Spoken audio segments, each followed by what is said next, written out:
Well, guys, when they say when it rains, it pours, they're not kidding there. So here we are with the old WC56.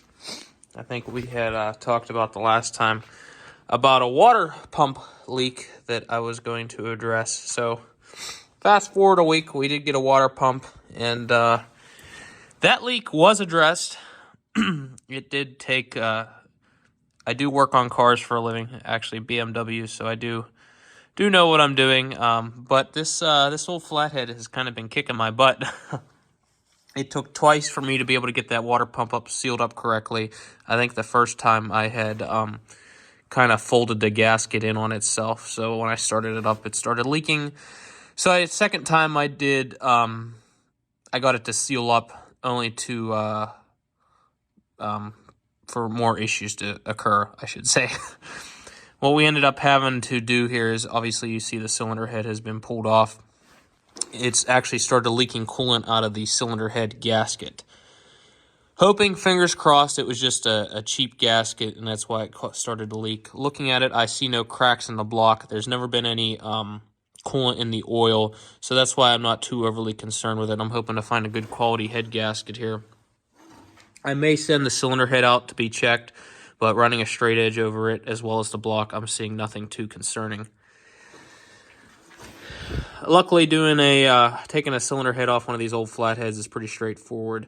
You know, obviously, if it was overhead valve, then that would lead us into having to take the manifolds off. But considering it's flathead, you can leave all that on there, which is really nice. You just gotta kind of push everything off to the side, like your oil filter, the horn bracket, that all has to be shifted off. Looking over the overall condition of the engine, I still see some cross-hatching in the cylinders, and it's actually been bored over 30 thousandths. You can tell that by looking at the top of the piston. I'm not sure how well it's going to show up on camera, but if you look there, you can see the little 30, so that indicates it has been bored over 30 thousandths. Usually, if it was a standard bore, it would have STD on it.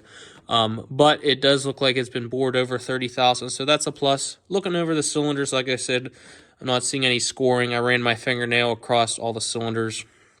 Didn't catch anywhere, and like I said, you still do see some cross-hatching, so that's a good sign here. You have to excuse the mess here. It's been a couple hectic kind of days here. This is the old cylinder head gasket. You could see here how it was starting to come apart in a couple spots. That's why I think it was just a cheap head gasket. A lot of these rebuild kits that you can get for this stuff, especially for the Jeeps, you know, it's a quality rebuild kit, when in reality all the gaskets are crap. So hopefully I can find a new old stock head gasket and get this old girl all fixed up. I figured might as well just take the water pump off a third time. I wanted to reseal that again just to make sure we had zero leaks. Also with that, with the head being off, I can suck all the coolant out of the block. That way I don't risk the chance of the new gasket leaking. Water pump, straightforward, like I said. It's kind of tight. It's a little bit, the room's not all there. But you just kind of loosen up the generator, get the belt off, and go from there. A couple half-inch bolts that hold the fan on. It is kind of a pain to get the fan out without hitting it into the radiator, but it is possible.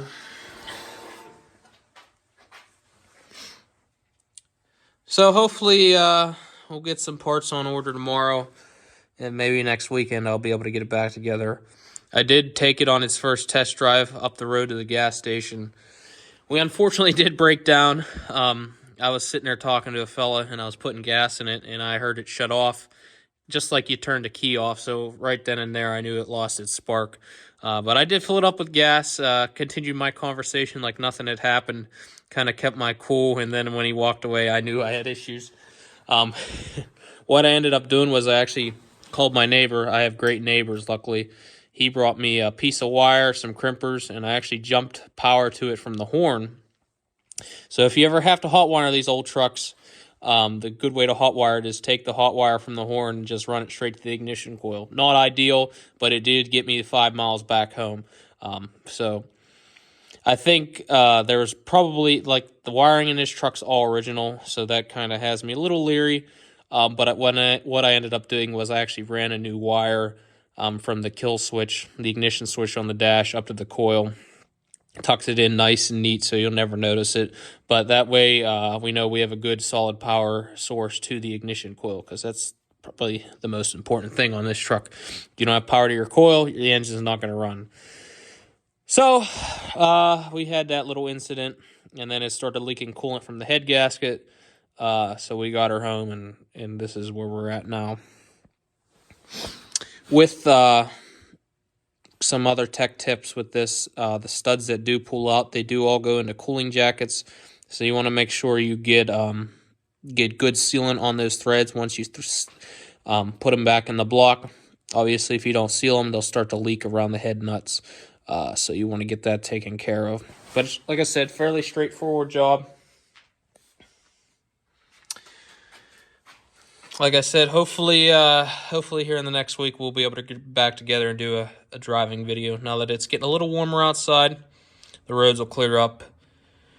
Thank you for watching. I think we're just at 30 subscribers. I know that's kind of sounds like a sad number, but when I first started collecting these trucks, I didn't envision doing YouTube, but I am trying it out. Thanks for watching, guys. Have a good night.